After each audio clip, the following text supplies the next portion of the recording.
আসসালামু আলাইকুম everyone, happy Friday. আজকে শুক্রবার, আমি আর আমার হাজব্যান্ড একটু বাইরে গিয়েছিলাম, আর আমার নান রুটি আর গ্রিল চিকেন খেতে খুব বেশি ইচ্ছা করছিল।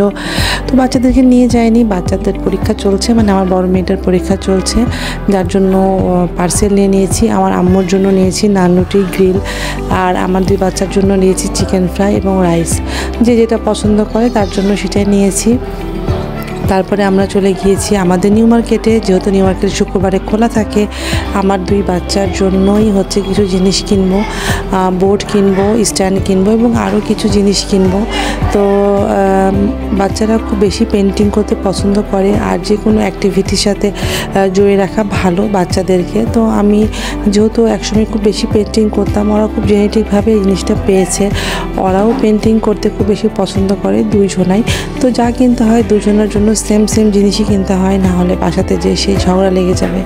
তো আমরা দুজন কিনে নিলাম, কিনে এখন আমরা বাসাতে যাব। তো ওর বাবা ওদের সারপ্রাইজ দেওয়ার জন্য লুকিয়ে রাখছিল যে ওরা কেমন, মানে ওদেরকে মানে কেমন ফিল হয় হঠাৎ সারপ্রাইজ পেয়ে।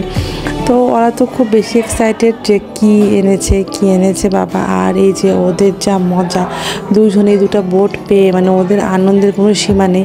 ওরা বেডের উপরেই নিয়ে আঁকাতে বসে গেছে এবং হচ্ছে মানে দুইজনই এত বেশি এনজয় করবে, এত বেশি আনন্দ পাবে আমরা কখনো ভাবতে পারিনি। আর আসলে বাচ্চাদের এইসব আনন্দ দেখলে খুব বেশি ভালোই লাগে। তো আলহামদুলিল্লাহ, আমার বাচ্চাদের জন্য সবাই দোয়া করবেন, তারা যেন সবসময় ভালো থাকে, সুস্থ থাকে। আল্লাহ হাফেজ।